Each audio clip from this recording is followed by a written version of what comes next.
Welcome back to the channel. We are here June 10th, and this is going to be the breakdown for DraftKings NBA slate. June 11th, we got going on for tomorrow, Friday, 2-game slate. We got some bad news and some good news. Good news is 2-game slate on DraftKings. Bad news is, as far as what I've seen on FanDuel, they're doing a single game slate. They split them apart. We can discuss that further in the comments section after this video. But I'm going to give you the 2-game slate for DraftKings. Obviously, the plays that I speak about, you can put them in your 1-game slate. But remember the strategy. It's been working. We're trying to fit all the stars. You go for a cheaper captain and fit in all the stars in that util spot, and then you'll probably have like a mid-tier to a punt at that last util spot.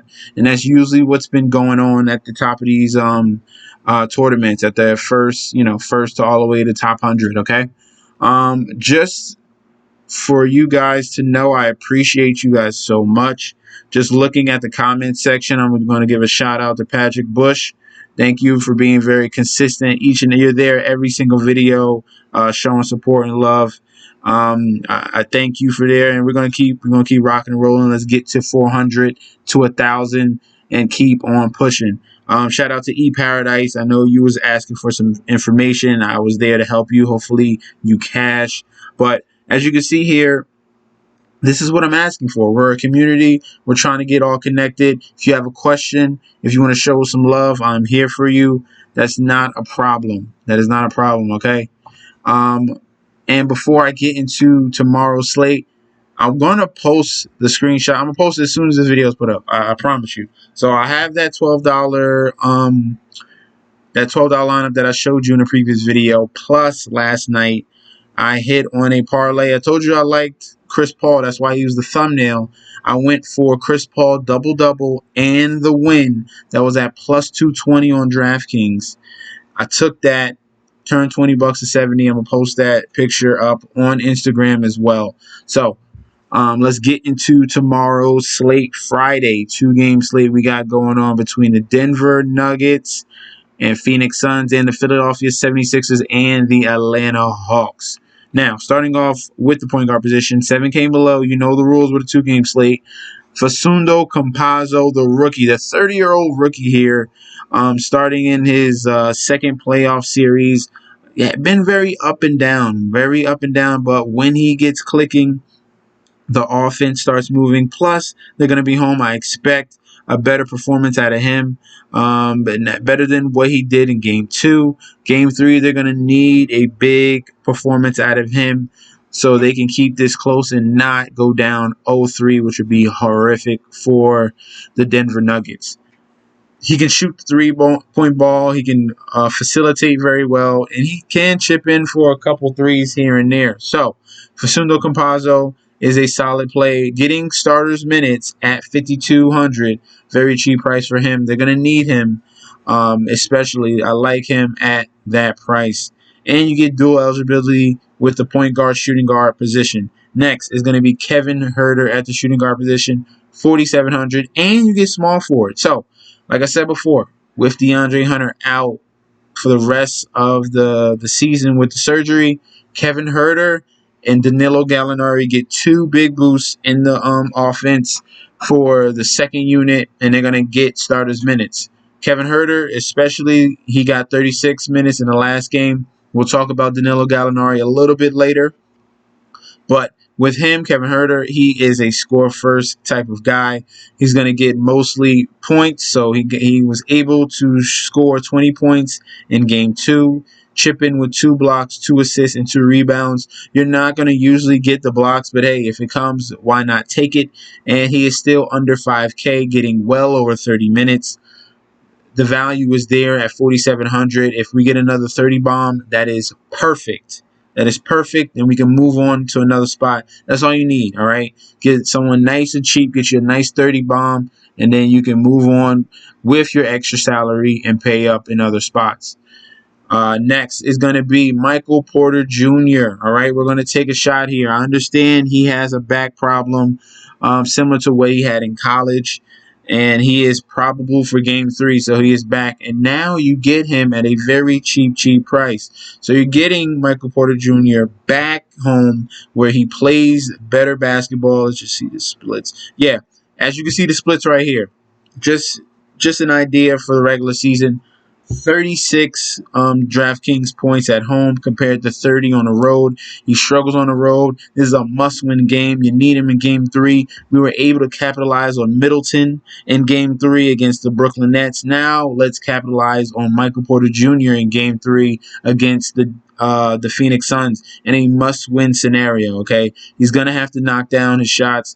He's shooting poorly, but he is taking a high number. Okay, Jokic needs help. Jokic clearly needs help. So I like Michael Porter Jr. at this new low price at 6,900.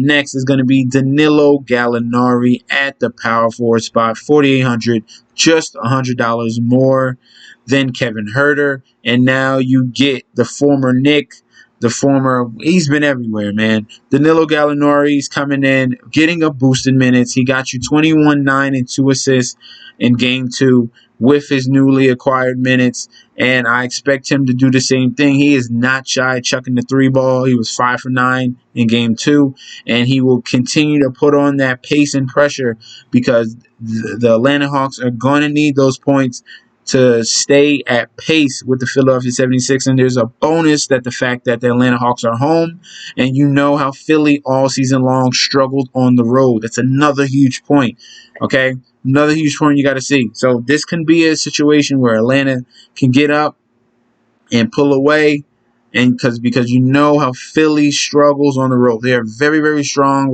home team. They struggle on the road. I like Danilo Gallinari at 4,800. Just a little bit boost in price from his previous, but that is still fine. There's still meat on the bone there. Next, before we get to the center, we're going to go to the guard / shooting guard, small forward position. That's going to be Will Barton back from injury. I know E Paradise, or it was someone else, I think it was E Paradise, asked me a question, should you play Will Barton? At first, I said yes, because there would be no reason why he would come back in a playoff game and get, not play, full throttle. But then there was news coming on he's going to get a minutes limit, which is very understandable. And then I told him, no, just be careful. So we saw what he was able to do in limited minutes. 16 minutes got you 18 DK. They put his price to 5,500, which is a decent price. I think they bump him up a couple more minutes, probably 20, maybe 25, because this is a must-win situation. Their coach is looking for a spark plug, anything to get this team going. And Will Barton coming in, obviously from injury, but they need him to put the ball in the basket. Jokic needs help, and he was effective in his first 16 minutes against Phoenix. So I like what I've seen out of him. I want to take another shot before his price goes up, because he will be getting starters minutes very, very soon, since he is 100% back now. I like Will Barton at 5,500. And then last but not least, we're going to close out the core with DeAndre Ayton, 6,800 at the center position. Obviously, only 26 minutes in game 2 because it was a super, super blowout. He didn't even play the fourth quarter. So in the first 3 quarters, he got you a double-double, 15 points, 10 rebounds. You saw the potential that he did in game 1 with a 35 bomb. I think he can get to 40, no problem, because the rebounds are there, the points are there. I showed you, he averaged 22 points and about 11 rebounds in the regular season against the Denver Nuggets. And now he gets an opportunity, game 3, to face them another time, and I think DeAndre Ayton will go off yet again. So that 27 is just a blip because of the blowout, and now he gets an opportunity to start again. And hopefully he gets his full allotment of minutes, because hopefully it's not going to be another blowout. That's just embarrassing. Like, really? You just got the MVP and you get blown out by 25? 25 Jokic? Hey, well, we're going with DeAndre Ayton. So I usually go over to FanDuel just to compare the prices. Unfortunately, they do not have that out right now. They are doing single games. I don't know, maybe in the morning they'll add the 2-game slate, but we'll watch that. So since we do not have that, we're going to go straight to the props. The props that I do like for tomorrow, let's click the round robin. And we're going to go with Kevin Huerter, 15 points plus. I understand this is a little bit, he's right at his cusp. Right at his cusp. He had 20 points the game 2. Game 1, he had 15. So you know he can get there. And I like that price at plus 220. We want to take a little more risk. We've been winning lately. Let's take a little risk here. And then either one of the two are going to hit. And then you got Danilo Gallinari, same thing, to score 15 points more at plus 172. Like I said, DeAndre Hunter out. The boost goes to Herter and Gallinari. They're going to need to score one of those two, or even both, like they did last game, will score 15 points plus. And then last but not least, we got Michael Porter Jr. in a huge bounce back game. We got him at plus 114 to score 20 points at least and above.